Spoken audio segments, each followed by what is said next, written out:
स्वाभिमान शोध अस्तित्वाचा या मालिकेच्या आजच्या भागात आज आपण बघणार आहोत. डॉक्टर पल्लवीला म्हणतात की हे बघ पल्लवी, तू म्हणाली होतीस ना हे माझे सासू सासरे आहेत. या वयात त्यांना घराबाहेर काढणं योग्य नाही. या वयात त्यांनी त्यांच्या कुटुंबासोबत राहायला हवं. इथं तर त्यांनाच कष्ट करायला लागत आहेत. त्यांची मानसिक स्थितीसुद्धा बरोबर नाही. त्यात जवळ त्यांच्याकडे पैसेही नाही आहेत. आणि त्यालाच कंटाळून त्यांनी हा एवढा मोठा टोकाचा निर्णय घेतला. बघ मला तरी वाटतं असं काही घडायला नको. पल्लवी बोलते की हे बघा डॉक्टर, मला तुमचा कन्सर्न कळतोय, पण मी नंतर तुम्हाला सविस्तर सगळं सांगेल. आत्ता मला फक्त एवढं सांगा की ते दोघं ठीक आहेत ना? काही त्रास तर होत नाही आहे ना त्यांना? डॉक्टर बोलतात की नाही, आता ते ठीक आहेत, पण आजच्या दिवस त्यांना लिक्विड फूडच घ्यायला सांग. तेवढ्यात एक माणूस विचारतो की डॉक्टर, आम्ही त्यांना भेटू शकतो का? त्यावर डॉक्टर परमिशन देतात आणि मग सगळे मोठे काका आणि मोठ्या आईला भेटायला जातात. पल्लवी डॉक्टरांना विचारते की डॉक्टर, मी तुम्हाला त्यांच्या पॅरालिसिसबद्दल विचारलं होतं. तेव्हा डॉक्टर म्हणतात की हे बघ पल्लवी, आता ह्या परिस्थितीमध्ये त्यांना चेक करणं शक्य नाही. त्यांना आता थोडंसं बरं वाटू दे, मग बघूयात आपण. आणि मग पल्लवी आणि डॉक्टर आतमध्ये जातात. मोठे काका आणि मोठी आई दोघंही शुद्धीवर आलेले असतात आणि नाटकं करत असतात. पल्लवी डॉक्टरांना विचारते की डॉक्टर, यांना पुन्हा काही त्रास होणार नाही ना? काही वेगळी औषधं आणायची आहेत का? त्यावर डॉक्टर म्हणतात की हो, काही औषधं आहेत, थोड्या वेळाने तुम्ही क्लिनिकवर या. तेवढ्यातच हवालदार तिथे येतात. ते विचारतात की काय चाललंय इकडं, कसली गर्दी एवढी? मी हवालदार संजय पवार. पोलीस स्टेशनमध्ये फोन आला होता, तेव्हा साहेबांनी मला चौकशीसाठी इथे पाठवलंय. कोणी फोन केला होता? तेव्हा त्यातला एक माणूस बोलतो की साहेब, मीच फोन केला होता. हे आमचे काका आणि हे आमची काकू, बघा ना. हवालदार मोठे काका आणि मोठ्या आईला बघतात. पल्लवीला शांतनूचा फोन येत असतो, परंतु पल्लवी शांतनूचा फोन घेत नाही. शांतनू देखील इकडे चिंतेत असतो. तो विचार करतो की ही फोन का उचलत नाहीये. एकदा फोन उचलून तर सांग मला काय प्रॉब्लेम आहे ते. नाही ते विचार येत आहेत मनात. हवालदार डॉक्टरांना विचारतात की डॉक्टर, मला सांगा की आता ह्या दोघांची तब्येत कशी आहे? डॉक्टर म्हणतात की आता ह्या दोघांची तब्येत ठीक आहे, विषाचा एवढा परिणाम नव्हता झाला आणि आता यांचा धोकाही टळलाय. हवालदार विचारतात की यांचे कोणी नातेवाईक आहेत का इथे? तेव्हा पल्लवी म्हणते की मी आहे साहेब, मी सून आहे यांची. हे चुलत सासू सासरेत माझे. तेव्हा हवालदार मॅडम विचारतात की तुम्ही राहायला कुठे असता आणि यांच्यासोबत कोण राहतं? पल्लवी सांगते की हे दोघं इथे एकटेच राहतात, मी आमच्या घरी असते. तेव्हा एक बाई म्हणते, घरातल्यांनी या वयात एकटं सोडलंय साहेब त्यांना. हवालदार मॅडम म्हणतात की जरा शांत बसा, जेव्हा तुम्हाला विचारू तेव्हाच बोला. हवालदार म्हणतात की यांनी आत्महत्या करण्याचा प्रयत्न केला होता, एवढं काय घडलं होतं? कोणाला माहिती आहे का याबद्दल? घरातली माणसं यांना त्रास देत होती का? हवालदार मोठ्या आईला विचारतात की ताई, तुम्हा दोघांना कोणाचा त्रास होता का? हे बघा, मुळात आत्महत्या करणं हा कायद्याने गुन्हा आहे, याची तुम्हाला कल्पना आहे का? तेव्हा तेथील एक माणूस म्हणतो की अहो साहेब, काय करतील, हे जाम त्रासात होते, खाय प्यायचे सुद्धा वांदे झाले होते, विचारा ना या वहिनींना. हो, चाळकरी म्हणून आम्ही यांना कायम मदत करत होतो. कोणी जेवणाचा डबा आणून दिला तर कोणी काहीतरी खायला आणून दिलं. तेव्हा ती बाई म्हणते की हो साहेब, यांना लांबून पाणी आणावं लागत होतं. आम्हीच कधी यांना पाणी आणून द्यायचो, किराणा मालाचं सामान आणून द्यायचो. आम्ही जमेल तशी यांना मदत करायचो. या वयात या काकू इतकं काम करायच्या की आम्हालाच बघवत नव्हतं. तर इकडे शांतनू पुन्हा एकदा पल्लवीला फोन करत असतो, परंतु पल्लवीने फोन बाजूला ठेवून दिलेला असतो. पल्लवी फोन घेत नाही, त्यामुळे शांतनू देखील अस्वस्थ असतो. तेथील एक माणूस म्हणतो, साहेब, यांनी जो टोकाचा निर्णय घेतलाय ना, तो फक्त यांच्यामुळे. साहेब, यांच्यावरती कारवाई झालीच पाहिजे. सर्व लोक देखील आरडाओरडा करू लागतात. तेव्हा मोठी आई म्हणते की चूक तर आमचीच आहे, आमच्या घरच्यांचा यात काहीच दोष नाही साहेब. अहो, ही आमची सून आम्हाला काळजीपोटी भेटायला यायची, आमच्यासाठी डबा आणायची. कालसुद्धा डबा घेऊन आली होती ती. आम्हाला जमेल तशी मदत करायची ती. आमच्यावर ही वेळ आली आहे साहेब, कारण याला जबाबदारसुद्धा आम्हीच आहोत. चूक तर आमचीच आहे साहेब. आम्ही आमच्या घरातल्यांशी खूप वाईट वागलो. आमच्या घरातले सर्व लोक खूप चांगले आहेत साहेब. त्यांना त्रास होईल असं काही करू, मी तुम्हाला हात जोडते. आमच्या घरातल्यांना त्रास होईल असं काही वागू नका. अहो, ज्यांनी मला आपलं मानलं, मी त्यांनाच त्रास दिला. त्या माझ्या सोन्यासारख्या सुनेला खूप छळलं हो मी. कुठे फेडणार होतो आम्ही हे पाप? आम्हाला प्रायश्चित्त घ्यायचं होतं. म्हणून वाटलं की आमच्या जगण्याला तरी काय अर्थ आहे, म्हणून आम्ही आत्महत्येचा प्रयत्न केला. तर इकडे शांतनू खूप अस्वस्थ असतो. तो म्हणतो की एक काम करतो, मेसेज करून ठेवतो. तो पल्लवीला मेसेज टाईप करतो, कुठे आहेस तू, कॉल बॅक. तर इकडे हवालदार मोठ्या आईला विचारतात की तुम्ही हे जे सांगताय ते कोणाच्या दबावाखाली येऊन सांगत नाही आहेत ना. मोठी आई म्हणते की नाही नाही, कोणाचाच दबाव नाही आमच्यावर. आम्ही मनापासून सांगतोय, आमची कोणाविरुद्ध काहीही तक्रार नाही साहेब. हवालदार म्हणतात की तरीही तुम्ही असं पाऊल उचलणं हे चुकीचंच होतं. पुन्हा असं वेडंवाकडं काही करू नका. तेव्हा मोठी आई नाटकं करत म्हणते की हो साहेब, पुन्हा असं कधीच काही करणार नाही आम्ही.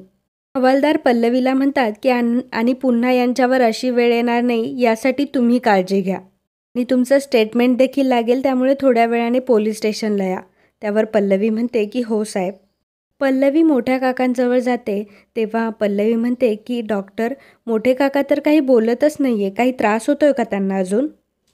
डॉक्टर म्हणतात की आज जे काही घडलं त्या धक्क्यातून ते अजून सावरले नाही आहेत, पण पल्लवी ह्या दोघांचीही काळजी घ्यावी लागेल. पल्लवी म्हणते की पण बरं झालं मॅडम तुम्ही होता, नाही तर मला खूप धावपळ करावी लागली असती. खरंच थँक्यू सो मच. डॉक्टर म्हणतात की अगं थँक्यू काय त्यात, ते तर माझं कर्तव्यच आहे. ठीक आहे, मी आता निघते. पल्लवी तेथील सर्व लोकांना म्हणते की तुम्हा सर्वांची खूप मदत झाली. शेजारी म्हणून खूप केलं तुम्ही, पण आता निघालात तरी चालेल. मला जरा बोलायचं या दोघांशी. तेव्हा एक माणूस म्हणतो की जातो आम्ही, पण यांच्याकडे लक्ष द्या. नाहीतर तुम्ही असंच निघून जाल, परत पोलिसांना बोलवायला लावू नका. समजलं का? तेव्हा पल्लवी म्हणते की हो दादा, समजलं. आणि मग शेजारचे सर्व लोक तिथून निघून जातात. शांतनू इकडे अस्वस्थच असतो. तो म्हणतो की अजून रिप्लाय केला नाही हिने. हिला कळत नाही का की घरी कोणीतरी काळजी करत असेल हिची. तीच घरात एवढ्या सगळ्या गोष्टी घडल्यात, ती कुठल्या अडचणीत तर नसेल ना? जाऊन बघायलाच हवं. तर इकडे पल्लवी एक क्षण विचार करते आणि कपाट उघडते आणि मोठे काका आणि मोठ्या आईचे कपडे भरायला सुरुवात करते. मोठी आई आणि मोठे काका एकमेकांकडे बघत असतात. पल्लवी म्हणते की आता तुम्ही दोघांनी माझ्यासोबत यायचं. तेव्हा मोठी आई विचारते की कुठे? पल्लवी म्हणते की घरी. तेव्हा मोठी आई म्हणते की अगं बाई, घरी? अगं पण. तेव्हा पल्लवी चिडून म्हणते की नाही ठेवू शकत ना मी तुम्हाला इथे. तुम्ही दोघांनी जो आत्महत्येचा प्रयत्न केला ते अतिशय चुकीचं वागलात. आणि मला ही गोष्ट चांगलीच माहिती आहे की तुम्ही दोघंही हे मुद्दाम वागताय. तेव्हा मोठी आई म्हणत असते की पल्लवी, आम्ही असं जाणून बुजून नाही करत आहे गं. खरंच खूप पश्चाताप झालाय का आम्हाला? पल्लवी म्हणते की जर खरंच तसं काही असतं तर तुमच्या चांगल्या वागण्यातून तुम्ही आमच्यापर्यंत ते पोहोचू शकला असता. तुम्ही तसं काहीही न करता उलट स्वतःचाच जीव धोक्यात टाकला आणि आम्हाला सगळ्यांना सुद्धा अडकवलं. काही नशीब मी इथं वेळेत आले आणि माझ्यासोबत डॉक्टर होत्या. मला यायला उशीर झाला असता आणि तुमच्या जीवाचं काही बरं वाईट झालं असतं तर मी सर्व यात अडकलो असतो आणि आमच्यावर आरोप आले असते. विनायक दादा, शांतनू यांना कायमचं तुरुंगात जावं लागलं असतं. म्हणूनच आता तुम्ही इथे नाही राहू शकत, तुम्हाला माझ्यासोबत घरी यावं लागेल. मोठ्या आईच्या मनात तर खरं तर लाडू फुटत असतात, पण मोठी आई नाटकं करत म्हणते की आम्ही नाही घरी येणार. आमच्या हातून खरंच खूप मोठी चूक झाली आहे. पल्लवी, आम्हाला माफ कर, हवे तर मी तुझे पाय धरते. पल्लवी विचारते की पण तुम्ही असं का वागताय? तेव्हा मोठी आई म्हणते की कुठल्या तोंडाने आम्ही घरी जाऊ? मी एवढ्या चुका केल्या आहेत की आम्हाला नरकात सुद्धा जागा नाही आहे गं. तू आम्हाला परत चल म्हणतेय तर हा तुझ्या मनाचा मोठेपणा आहे. आम्ही तर घरच्यांसमोर उभेच नाही राहू शकणार. त्यापेक्षा आम्हाला इथं सडू दे आणि मरू देत आम्हाला. पल्लवी म्हणते की तुम्हाला घेऊन जाण्यात काय आम्हाला आनंद होत नाही आहे. तुम्हाला माफ केलं आणि तुमच्यावर विश्वास ठेवला आहे असा गैरसमज तर बिलकुल करून घेऊ नका. जर इथं राहून परत असं काय वागला तर या सगळ्याचे परिणाम आम्हाला आणि शांतनूंना भोगायला लागतील, म्हणून मी तुम्हाला इथून घेऊन चालली आहे. माझ्या जर नजरेसमोर तुम्ही असाल तर मला तुमच्या दोघांवर लक्ष ठेवता येईल. आणि हे ठरलंय, यात पुन्हा काहीही बदल होणार नाही. आणि हो, पुन्हा माझ्या घरात येऊन काही कारस्थानं करण्याचा प्रयत्न केलात, माझ्या घरातल्यांना त्रास द्यायचा प्रयत्न केला तर माझ्याहून वाईट कोणीच नसेल, एवढं लक्षात ठेवायचं. मोठी आई म्हणते की हो गं पल्लवी, आम्ही आमच्या कर्माची एवढी फळं भोगली आहेत की असा काही विचार करण्याचा आमच्या डोक्यात विचारसुद्धा येणार नाही. आणि मग पल्लवी कपडे भरायला पुन्हा सुरुवात करते. मोठे काका आणि मोठी आई मात्र एकमेकांकडे बघून हसत असतात. शांतनू खाली आलेला असतो. घरातील सर्वजण जमा झालेले असतात. शांतनू विचारतो की पल्लवी अजून घरी आलेली नाही आहे, आपल्याला शोधायला जावं लागेल. त्या म्हणते की दादा, मी आमच्या क्लासमधल्यांना सगळ्यांना विचारलं, परंतु कोणाला काहीच माहीत नाही आहे. दीप म्हणतो की शांतनू, मी बबनला फोन केलं होतं आणि विचारलं होतं की मुलींच्या हॉस्टेलमध्ये चेक कर, पण तिकडंही नाही आहे पल्लवी. शांतनू म्हणतो की बाबा, मी म्हटलं ना तुम्हाला की तिच्याबद्दल कोणालाच काही माहीत नाही आहे. आता 8 वाजलेत, आपलं कॉलेज 5 वाजता सुटतं. मी तिला खूपदा कॉल केला, तिने ॲन्सर नाही केलं. पल्लवीचं वाईटच व्हावं असा विचार करणारी बरीच माणसं आहेत बाहेर. मी आता रिस्क नाही घेऊ शकत, मी बघून येतो. असं म्हणता शांतनू बाहेर जायला निघतो, तेवढाच पल्लवी आतमध्ये येते. शांतनू विचारतो की पल्लवी, कुठे होतीस तू? मी तुला एवढ्यांदा कॉल केला, तू काही रिस्पॉन्सच नाही दिलास. मला किती टेन्शन आलं होतं माहिती आहे का तुला? किती काळजी वाटत होती मला. पल्लवी सांगते की एका महत्त्वाच्या कामासाठी गेले होते मी. तेव्हा शांतनू म्हणतो की मला न विचारणे इतकं काय महत्त्वाचं काम होतं? पल्लवी बोलते, सांगते. पल्लवी तिची बॅग सोफ्यावर ठेवते आणि बाहेर जाते आणि मोठे काका आणि मोठ्या आईंची बॅग आतमध्ये घेऊन येते. मोठे काका आणि मोठ्या आईला दारात बघून घरातल्या सर्वांना खूप मोठा आश्चर्याचा धक्का बसतो. शांतनूला ते बघून तर खूपच राग आलेला असतो. विनायक मनात म्हणतो की आता हे मला काय परवडणार नाही. काहीही करून हे हाणून पाडलंच पाहिजे. तर पल्लवी मोठे काका आणि मोठ्या आईला म्हणते की या घरात. शांतनू मात्र अत्यंत चिडलेला असतो. तो म्हणतो की तिथेच थांब पल्लवी. हे सर्व काय चाललंय? तेव्हा पल्लवी म्हणते की शांतनू, प्लीज तुम्ही माझं ऐकून घ्या, मी तुम्हाला सगळं सविस्तर सांगते. शांतनू बोलतो की मला काहीही ऐकून घ्यायचं नाही आहे. या दोघांना इथं परत आणण्याची हिंमत कशी काय झाली तुझी? पल्लवी म्हणते की शांतनू, हे बघा, तुमचा राग मी समजू शकते, पण तेव्हा शांतनू म्हणतो की बस, मला काहीही ऐकून घ्यायचं नाही आहे. तू माझा राग समजून घेत नाही आहे. जर तू समजून घेतला असता तर या विश्वासघातकी लोकांना तू इथे घेऊनच आली नसतीस. त्यांना इथे घेऊन येण्याचा विचारसुद्धा तुझ्या मनात आला नसता. तुला कळत नाही आहे का तू काय विचार करतेस? ही कुठल्या लायकीची माणसं आहे तुला माहीत नाही का? मी माझं बालपण माझ्यापासून हिरावून घेतलं. माझ्या आईला माझ्यापासून हिरावून घेतलं. त्यावर नाही ते आरोप केले आणि कायम चुकीचं ठरवत आले तिला. जे सगळे हक्क तिच्यापासून हिरावून घेतले त्यांनी. आपल्या सगळ्यांना किती त्रास दिलाय त्यांनी. एवढंच नाही तर तुला, माझ्या आईला, सगळ्यांना मारण्याचा प्रयत्न केला. हे मी कसं विसरू शकतो?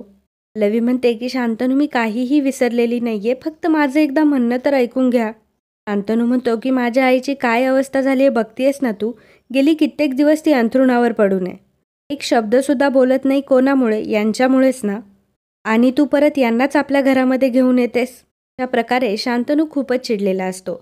आणि मित्रांनो, आजचा हा भाग इथेच संपतो. पुढील भागात आपल्याला पाहायला मिळणार आहे शांतनू मोठी आई आणि मोठ्या काकांना म्हणतो की आमच्या घरातून इथून निघून जा आणि पुन्हा इथे फिरकण्याचा प्रयत्न देखील करू नका. मोठी आई म्हणते की अहो चला. तेव्हा पल्लवी म्हणते की मोठे आई थांबा, मी इथून कुठेही जायचं नाही.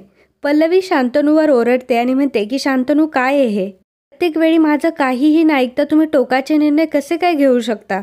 तेव्हा शांतनू पल्लवीला म्हणतो की तुला जर त्यांची एवढी मोठी काळजी वाटत असेल तर तू देखील त्यांच्यासोबत घराबाहेर जा. आणि असं म्हणून शांतनू पल्लवीलाही घराबाहेर काढतो आणि दरवाजा लावून घेतो.